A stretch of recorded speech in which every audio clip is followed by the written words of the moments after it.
नमस्कार दर्शक हो, Kulswamini MI Maharashtra live TV news चॅनलच्या बातमीपत्रामध्ये आपल्या सगळ्या दर्शकांचे अगदी मनापासून स्वागत.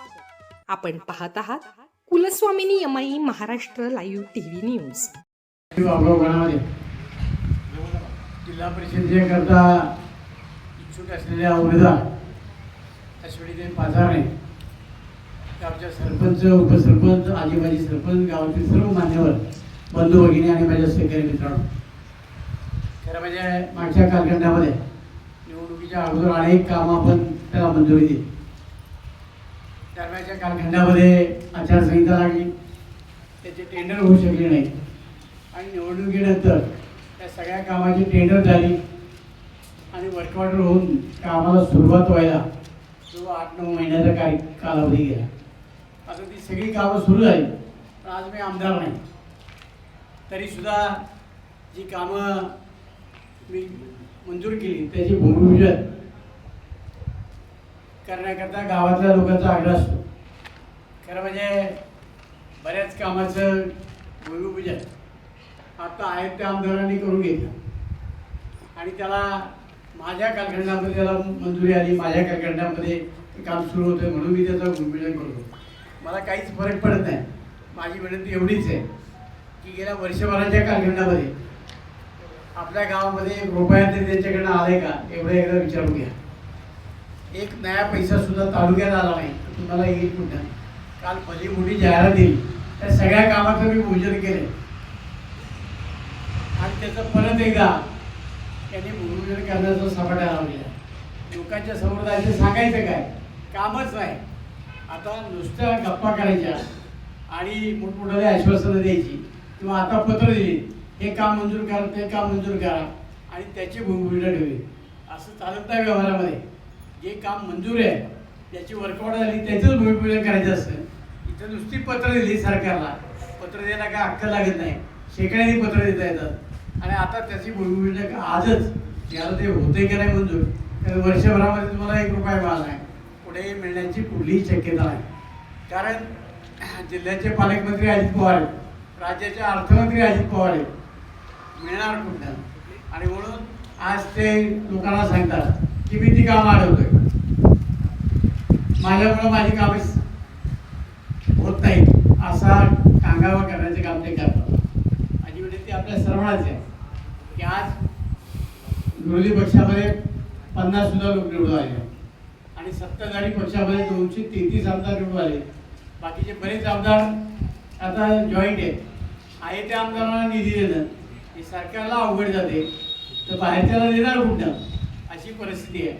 आणि दुर्दैवानं आपल्याकडे विरोधाला आमदार निवडून आला त्यामुळे विकास कामाला खऱ्या अर्थाने खेळ बसली. आता जिल्हा परिषद आणि पंचायत समिती आहे, गेली 2-3 वर्षे प्रशासक होता, आता जिल्हा परिषद आणि पंचायत समितीला उमेदवार जर आपल्या विचाराचा निवडून आला तर काही विकास कामं आपल्याला मागे लावता येतील. त्यामध्ये छोटे छोटे रस्ते असतील, आणखी असतील. कारण आपल्या सगळ्यांना माहिती आहे की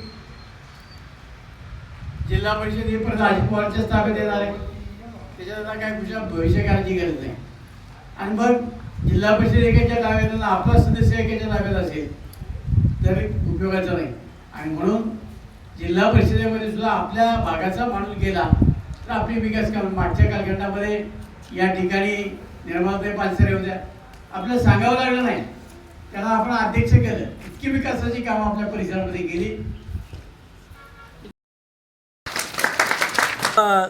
या ठिकाणी अश्विनीताईंनी चांगलं काम करून या पूर गावामध्ये खरोखर प्रथमतःच एक आगळा वेगळा असा आदर्श तयार केलेला आहे आणि सगळ्यांना एक चांगल्या प्रकारची आज वागणूक दिलेली आहे.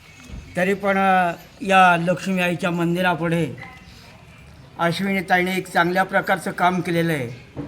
तरी पण त्याच्या पुढील भविष्य काळामध्ये सुद्धा त्यांची अशीच वाटचाल राहो ही लक्ष्मी आईच्या चरणी मी प्रार्थना करतो. एवढं सांगू इच्छितो, पुढील भविष्य काळामध्ये सुद्धा आपण असंच काम करावं असे मी ग्रामस्थांच्या वतीनं त्यांना सांगू इच्छितो. बाबा अस्मिताईला आशीर्वाद देऊन आम्ही करू ना त्यांचं काम. पाटील तुम्हाला काय वाटतंय? आम्ही 100% काम केलेलं आहेच पहिलं आहे. अस्मिताईचे मालक आमचे जोडीदार आहेत. छोट्याशा गावात हा पहिलाच कॅम्प आहे. नाही तर मोठमोठ्या गावांनी कॅम्प होतात, पण त्यांनी आहे ना खरोखर या छोट्याशा गावालाही चांगली भेट दिली. त्याच्याबद्दल आम्ही मतदान रूपी त्यांना आशीर्वाद देणार 100% आहे. मला बी आनंद आहे का नाही. आता या आमच्या डोळ्यांकरता त्या काम करतात म्हणल्यावरती आम्हाला सगळं आनंदाचीच बातमी आहे का नाही. ताई आपलं नाव सांगा ना.